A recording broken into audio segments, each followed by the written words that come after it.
Thank you so much for being interested in my work. In this video I share with you my coloured method comparing coloured pencils and pastel pencils. So I'll go through the outline, the underdrawing, rich colour stage and the detail stage on both coloured pencils and pastels. So be sure to watch it right through till the end, because here and there I'll be slowing things down in real time so you can take a closer look. So let's dive in and take a look.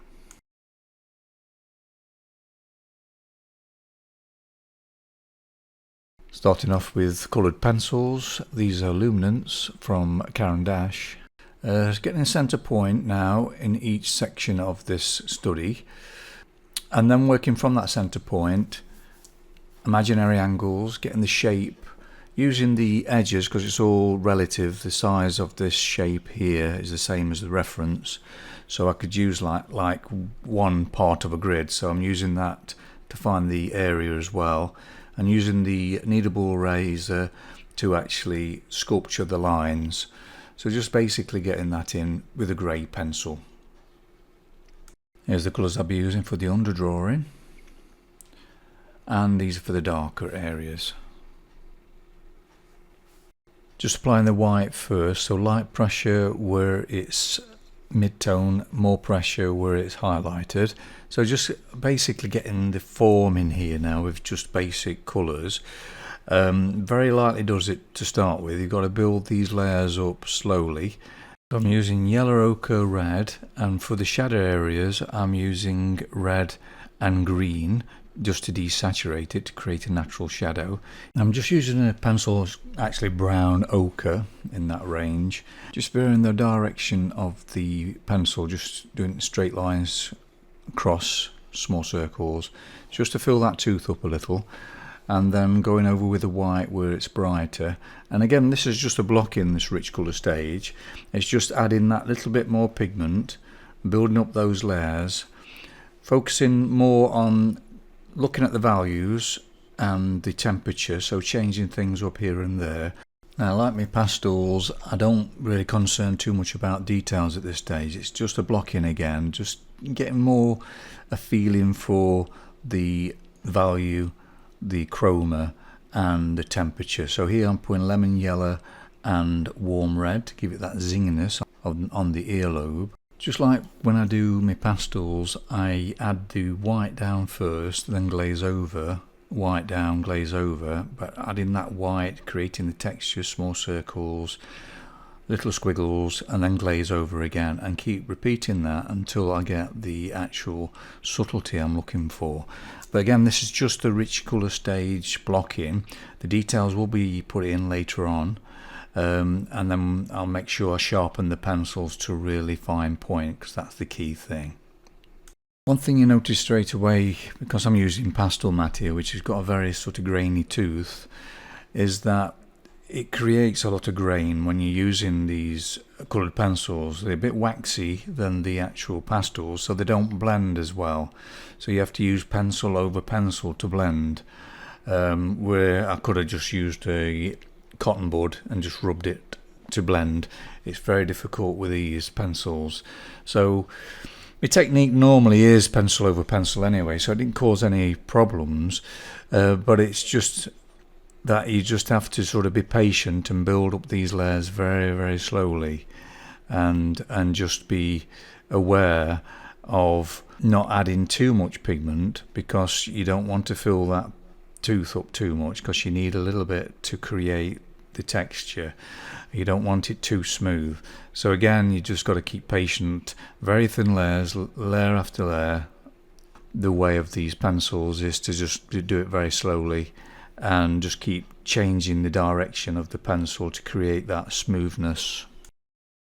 If you're enjoying this video, why not subscribe? It's absolutely free, and then you're sure not to miss any of my future videos. Now, I realised that working with these coloured pencils, the actual point of the lead's got to be really sharp point. So I've used actually a pencil sharpener, just a hand one, and just give it a 2 or 3 turns every time you need it to be sharp. So you know when it's not working very well, because it sort of it don't do anything when you're working on the actual drawing.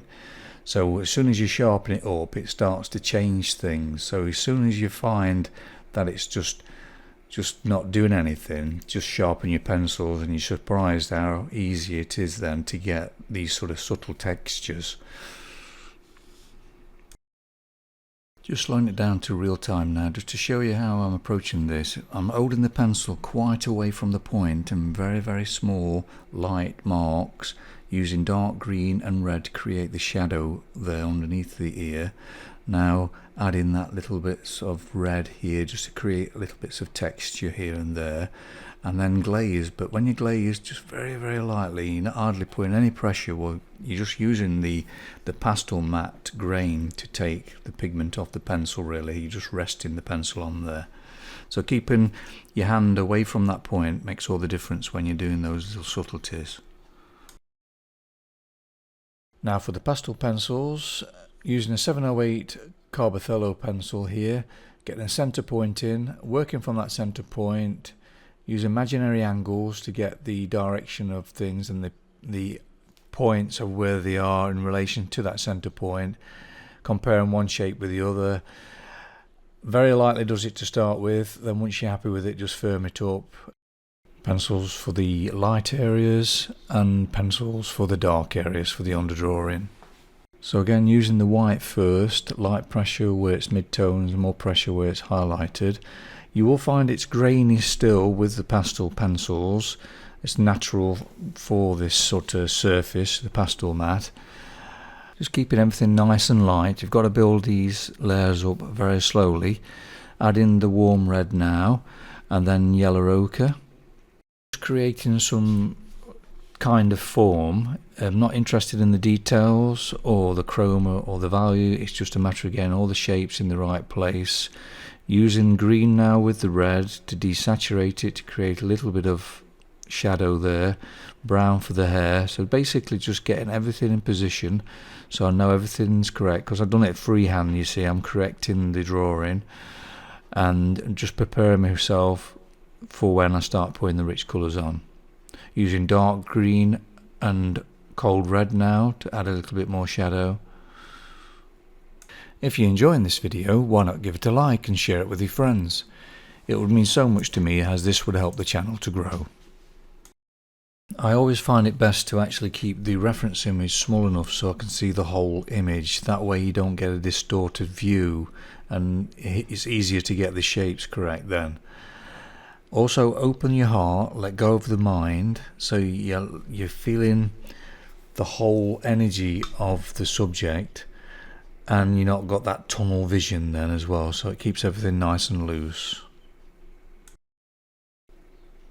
Now for the rich colour stage, I'm using the Caran dash rich colours there, and then the Carbothellos and Contia Paris ones like I used earlier in combination with them. Now I'm adding that freshness now to the highlights. Too white at the moment, but you've got to realise that when you put colour on that freshness then will shine through. So you've got to get used to really putting it lighter, knowing that when you glaze it'll be the right colour. Using two different reds, cold red and warm red, to get this subtle blend of tone right, and then just blending it then very lightly. Different directions again with the pencil to create the smoothness you want into, but the skin tone isn't smooth anyway, as little sort of marks and dashes, so I'm putting those in as I go along. Just like to take this opportunity to thank all my patrons for their wonderful support every month. Can't thank you enough. If you're interested in my pastel work and you would like to have the benefit of longer, slower and more in-depth videos, please check out the link in the description below for my Patreon membership. Everything I put on there now is all in real-time audio, real-time video. It's a small amount each month and you get access to every video in the library.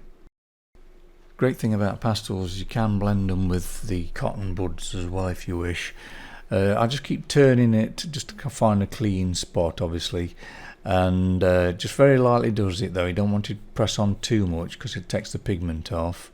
Here I'm putting darker pigment using the 408 Caran pencil, and then just moving that pigment around with the Pastel, then just warming it up with using red and yellow ochre. You could put burnt sienna in there, but you can make your own burnt sienna by just using red and yellow and a bit of brown. Just line it down to real time so you can see how I'm glazing with these pencils. Very lightly does it, just layer after layer, just building it up with all different colours. Blue if it's cooler, this is a cool red, using different reds. Also yellow ochre, and some places even lemon yellow as well, but here I'm just showing you how I'm applying it and then desaturating certain areas with green. If you want a full in-depth tutorial on how I create skin tone shadows using complementary colours, I've got a free class for you. The link is in the description below. You're welcome to it. So after the video, please check that out if you're interested. Here's an example how I use complementary colours for shadows, and dark green and cold red to create the deeper shadows. So using complementary colour makes all the difference. It makes it a subtle blend rather than using brown and red. Using two different whites, Faber-Castell for that really vibrant fresh white, and the Pastel to tint because it's titanium white, so it's really got good tint properties.